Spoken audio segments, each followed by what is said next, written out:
अस्सलाम वालेकुम। यासीन आपके साथ हाजिर है इस मॉर्निंग ब्रीफिंग में।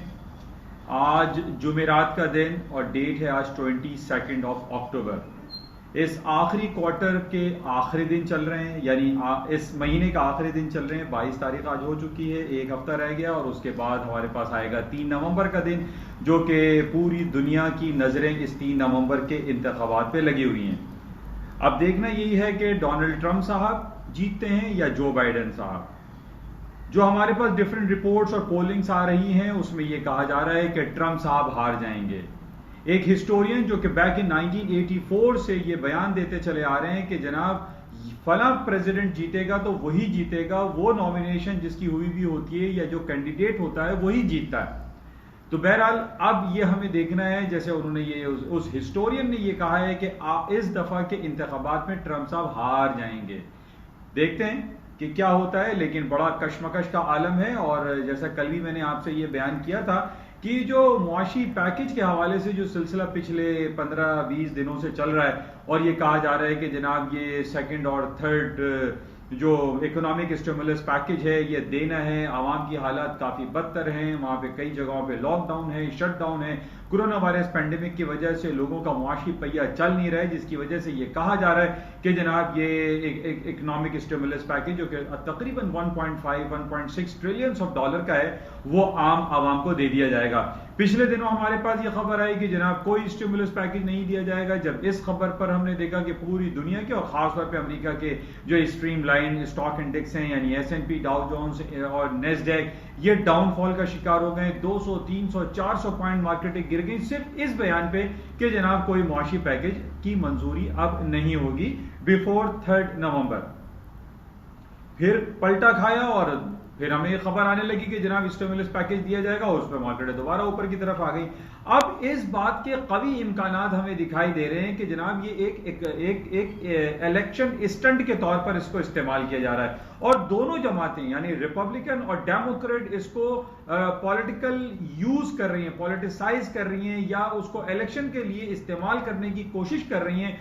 और दोनों पार्टियां इस क्रेडिट को लेने के चक्कर में लगी हुई है कि जनाब हमने स्टिमुलस पैकेज दिया, वो कहता हमने दिया। और जिसने भी स्टिमुलस पैकेज का अनाउंसमेंट किया वो जमात जीत सकती है, वो पब्लिक जो सैंपैथी है वो ले सकती है और उसके बाद उनको वोट मिल सकता है। तो अब ये the time is taking down, सिर्फ 15 दिन रह गए और इसमें ये कहा जा रहा है कि 3 नवंबर से पहले ये स्टिमुलस पैकेज दे दिया जाएगा। तो बहरहाल इसको हम क्लोजली वॉच में रख रहे हैं और देखते हैं कि इसके ऊपर क्या बयानात आते हैं।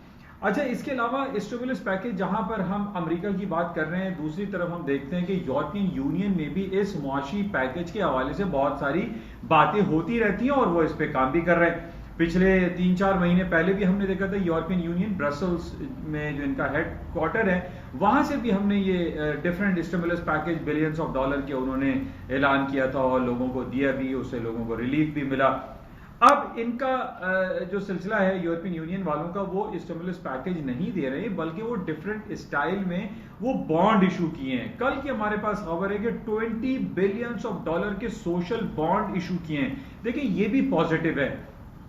मैं आपको काफी अरसे से यही बयान कर रहा हूं कि हम अपने दाएं बाएं अपने समा को चेक करें कि दुनिया में हो क्या रहा है। अब लोग शॉर्ट सेलिंग कर रहे हैं और ये कह रहे हैं कि जनाब स्टॉक मार्केटें गिर जाएंगी, मार्केटें टेक्निकल ग्राउंड पे उनके RSI, उनके मूविंग एवरेजेस अपने हाईएस्ट लेवल पे खड़े हैं, तो इन बेसिस पे वो इस बात का अंदाजा लगाते हैं कि नहीं, स्टॉक मार्केट में ओवरबॉट टेरिटरी है, मार्केट में सेलिंग किसी वक्त भी आ सकती है।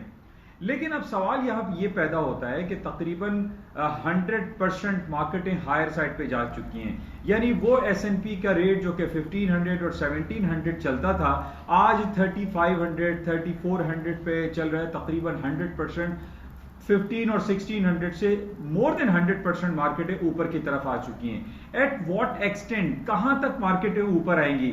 आज क्या ये मुमकिन नहीं है कि अगर 3500 मार्केट चल रही है तो ये डबल 7000 तक S&P चली जाए? 12,000 पे तकरीबन चल रहा है नेस्डेक। क्या ये मुमकिन नहीं कि ये 24,000 पे चले जाए? क्योंकि इससे पहले भी हम ये देख चुके हैं जब ये 5,000 और 6,000 पे नेस्डेक चलता था और वहां से 7,000 और 8,000 पे जब मार्केट आई तो लोग ये कहते थे कि जनाब बहुत ऊपर आ गई है, मार्केट ओवरबॉट टेरिटरी में, शॉर्ट सेलिंग का चांस लो। क्या हुआ? वहां से 8,000 से 10,000, 11,000, 12,500 तक नेस्डेक की मार्केटें आ गई। मार्केट तो नीचे नहीं आ रही। तो इट्स अ नंबर गेम। इस नंबर का कई ना तो वो जीरो होता है, ना वो नेगेटिव में भी नंबर खत्म नहीं होती और ना ही पॉजिटिव में नंबर्स खत्म होते हैं। It's a number game. तो इन बेसिस पे हमें ये अंदाजा नहीं लगाना चाहिए कि जनाब मार्केटें अब बहुत ऊपर आ गई है, बेच दो, मार्केटें बहुत गिर गई हैं तो ले लो। अब इसी तरीके से हमने देखा कि पिछले 6 महीने पहले हमारे साथ तेल की मार्केटों में क्या हुआ। लोग ये समझते थे कि जनाब $40, $30, $26, $20 पे तेल की कीमतें चल रही हैं तो तेल कहां जाएगा? तेल क्या जीरो हो जाएगा? भाई जीरो भी हो गया, जीरो से क्या $40 माइनस में भी हो गया कि तेल भी ले जाओ और तेल की ले जाने के पैसे भी ले जाओ। तो ये तो अनबिलीवेबल एक सिनेरियो होता है बाज़ औक़ात। लेकिन हमें इस बात को समझना चाहिए कि ये जो स्टॉक मार्केट है, ये जो हम नंबर्स गेम कर रहे होते हैं सारा दिन, चाहे वो करेंसी हो, स्टॉक्स हो, बॉन्ड मार्केट हो, गोल्ड सिल्वर, कुछ भी हो, it's a number game. It's number game में कभी भी मार्केट प्लस में बहुत ज्यादा जा सकती है और नेगेटिव में ज्यादा जा सकती है। तो मैं उन तमाम लोगों को जो शॉर्ट सेलिंग में बैठे हुए, मैं खुदारा उनसे ये एक रिक्वेस्ट ही कर सकता हूं कि इन तमाम हालात और वाकयात का जायजा लेते हुए अपनी स्ट्रेटेजी प्लान करें, अपने पोर्टफोलियो को मैनेज करें और सिर्फ इस उम्मीद पे ना बैठे रहें कि जनाब मार्केटें बहुत ऊपर आ गई हैं, अब यहां से गिर जाएगी। RSI 80 पर आ गया है तो मार्केट गिर जाएगी, RSI 20 पे आ गया है तो मार्केट उठ जाएगी। This is not fair. This is not the way to trade, to work, to manage your portfolio in this market. तो बात इस चीज को समझिए, इट्स अ नंबर गेम है। आप तमाम हालात और वाकयात का जायजा लेते हुए अपने स्ट्रैटेजी, अपने पोर्टफोलियो को मैनेज करें। इसी तरीके से आप ले लीजिए कि आज से 20 से 25 साल पहले जब बिल्कुल स्टार्ट में हम लोग इस मार्केट में आए तो गोल्ड की कीमतें $250, $290, $300 पर आउंस चलती थी। मार्केट $600 पर आ गई, डबल हो गई। लोगों ने कहा मियां मार्केट गिर जाएगी, अब जो है ना गोल्ड को सेल कर दो। मार्केट वहां से 600 से 1200 हो गई, 1200 से आज हम देख रहे हैं कि $1,900, $1,900, 2000, 2100 तक मार्केट चली गई। तो this is not fair, this is not easy, this is not okay कि हम ये कहें कि जनाब के मार्केटें अब यहां पर आ गई हैं, मार्केट ऊपर नहीं जा सकती, मार्केटें ऊपर जा सकती हैं।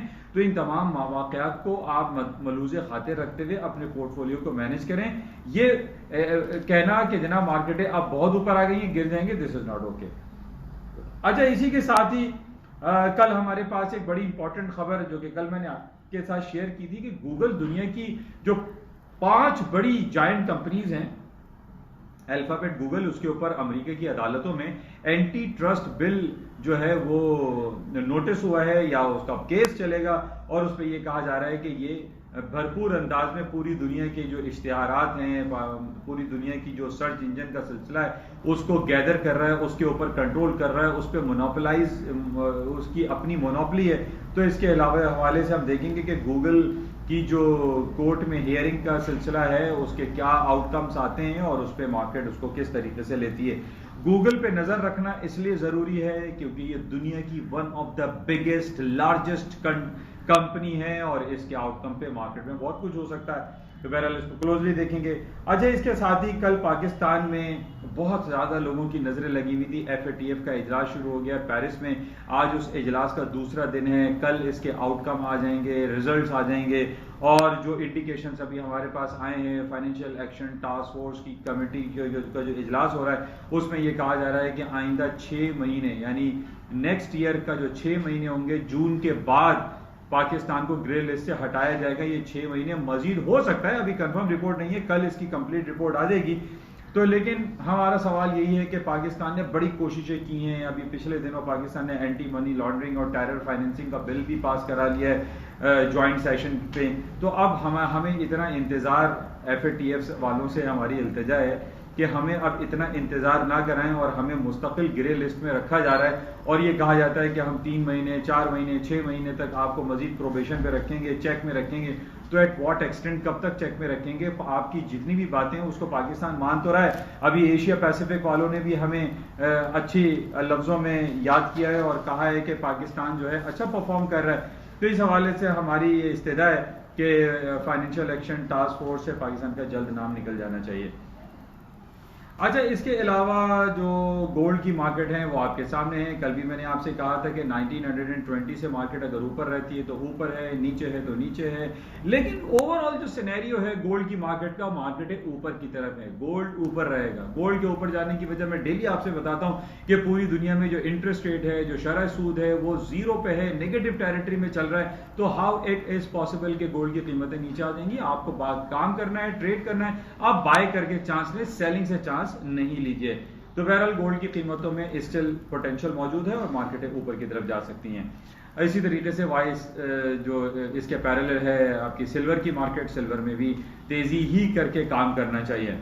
और इसकी वजह, जैसे पहले भी मैंने आपसे कहा कि इसको आप कंपैरिजन किया करें, पूरी दुनिया की स्टॉक मार्केटों में तेजी है और खास तौर पे ये जो बड़ी बड़ी फैंग ग्रुप जिसको हम कहते हैं, Apple, Alphabet, Google, Amazon, Facebook, Netflix, IBM, Microsoft, Intel, इन तमाम कंपनीज में ये सोना, चांदी, कॉपर, पैलेडियम, प्लेटिनम का ही इस्तेमाल होता है। जब ये billions and trillions of dollar की कंपनियां और दिन दुगनी रात चौगनी ये तरक्की करती चली जा रही हैं, तो जाहिर है कि गोल्ड, सिल्वर और ये का जो इस्तेमाल है इन सारे डिवाइसेस में होता है। आपके और हमारे हाथ में जो मोबाइल हो या जो लैपटॉप है या कंप्यूटर है, उन सब में ये इन सारे मेटल्स का यूजेज है।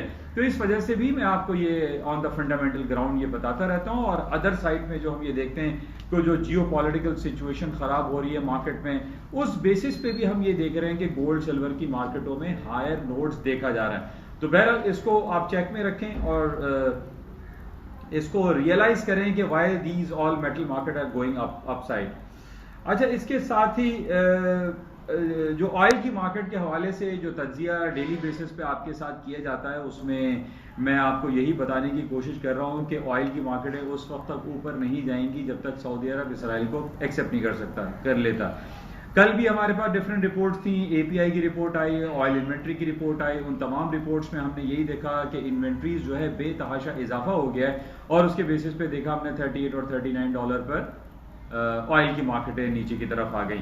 अच्छा, अब पिछले 2 दिन पहले हमारे पास कुछ खबरें ये भी थी कि प्रोडक्शन कट कर दी जाएगी और मार्केटें ऊपर की तरफ चली जाएंगी, इन्वेंट्रीज जो है वो गिर जाएंगी, लेकिन कुछ भी नहीं हुआ। तो मैं आपसे कई दिनों से यही बयान कर रहा हूं कि चाहे इन्वेंट्री रिपोर्ट के हवाले से कोई भी खबर आ जाए, ओपेक प्लस, ओपेक कोई भी रिजल्ट अनाउंस कर दे, तेल की कीमतें ऊपर नहीं जाएंगी। तेल की कीमतें सिर्फ और सिर्फ इंतजार कर रही हैं सऊदी अरब का इसराइल की इंटीग्रिटी को एक्सेप्ट करने के हवाले से। हालांकि दूसरी तरफ हमारे पास ये भी रिपोर्ट्स आ रही हैं कि जनाब मुत्तहदा अरब इमारात हो या बहरीन हो या दूसरे अरब ममालिक जो कि इसराइल को एक्सेप्ट कर रहे हैं, उनके पीछे सऊदी अरब की रजामंदी शामिल है। क्योंकि हम ये जानते हैं कि सऊदी अरब लीग का या ऑर्गेनाइजेशन ऑफ इस्लामिक कोऑपरेशन का एक बिग ब्रदर है, बड़ा भाई है। हम तमाम लोग सऊदी अरब की बात का मान रखते हैं, सऊदी अरब के बादशाह का फरमान जो होता है उसको एक्सेप्ट किया जाता है। तो ये कैसे मुमकिन हो सकता है कि मुत्तहदा अरब इमारात और बहरीन सऊदी अरब को एक्सेप्ट कर लें और इसराइल को एक्सेप्ट कर लें और सऊदी अरब जो है उसके अंदर उसको सऊदी अरब की रजामंदी शामिल ना हो। बहरहाल ये पॉइंट वैलिड है और इसको आप चेक में रखें कि सऊदी अरब कब इसराइल को एक्सेप्ट करता है। और इसके अलावा आज कराची स्टॉक थोड़ी सी नेगेटिव है, 40 पॉइंट माइनस में चल रही है तकरीबन। इसको भी हम चेक में करते रहेंगे। अच्छा, इसके साथ ही कल गुलबदीन हिकमत और शाह महमूद कुरैशी साहब की मुलाकात हुई और आज हमारे पास डिफरेंट रिपोर्ट्स आ रही हैं कि अफगानिस्तान और अफगान फोर्सेस ने 15 लोगों को मार दिया, कुंदुज में हलाक हो गए। यानी रोजाना की बुनियाद पर यह सिलसिला चल रहा है। अभी जो ट्रम्प साहब ने ये ऐलान किया था कि वो क्रिसमस से पहले फौजी इनखिला कर देंगे, अफगानिस्तान से तमाम फौजें वो ले जाएंगे। तो आई पर्सनली फील, और इमरान खान साहब ने ये कहा था कि ये जल्दबाजी ना करें और अगर अमेरिका की फौजें अफगानिस्तान से निकल जाती हैं तो वहां पर एक नई सिविल वॉर छिड़ जाने का खदशा लाख है। और ये इसके खदशात गुलबदीन हिकमत यार साहब ने भी इजहार किया है। तो ये पाकिस्तान और अफगानी जो गवर्नमेंट है और इवन के अमेरिका जो एक ब्रोकर्ड सर्विस के तौर पर भी यूज किया जाता है, उसको हमें चेक करना पड़ेगा और ये देखना पड़ेगा कि अगर अमेरिकी फौजें अफगानिस्तान से चली जाती हैं तो कहीं वहां पर कोई सिविल वॉर वाली सिचुएशन क्रिएट ना हो जाए। तो बहरहाल इसको क्लोजली वॉच करेंगे। बाकी करेंसी मार्केट में आप ये देख रहे हैं कि यूरो स्टर्लिंग करेंसी प्लस में है, ऊपर हायर नोट्स में है, और डॉलर की मार्केट डाउन साइड पर है। और डॉलर की मार्केट डाउन साइड पर जाने की वजह डीबेसमेंट ऑफ करेंसी है, क्योंकि बहुत ज्यादा कवी इम्कानात अब रोशन होते चले जा रहे हैं कि अमेरिका स्टिमुलस पैकेज का अनाउंसमेंट कर देगा, डीबेसमेंट ऑफ करेंसी होगी, डॉलर की मार्केट गिर जाएगी और तमाम यूरो स्टर्लिंग की मार्केटों में तेजी आ जाएगी। तो बहरहाल इसको हम और मजीद देखेंगे। इस वक्त तक के लिए इतना ही काफी है। इंशाल्लाह राब्ते में रहेंगे और रात में देखते हैं कि यूएस मार्केट किन लेवल्स पे खुलती है। उस वक्त तक के लिए इजाजत दीजिए। खुदा हाफिज। जाते हुए आपसे गुजारिश कि इस यूट्यूब चैनल को प्लीज लाइक करें, शेयर करें और सब्सक्राइब करें with bell icon. Thank you. खुदा हाफिज।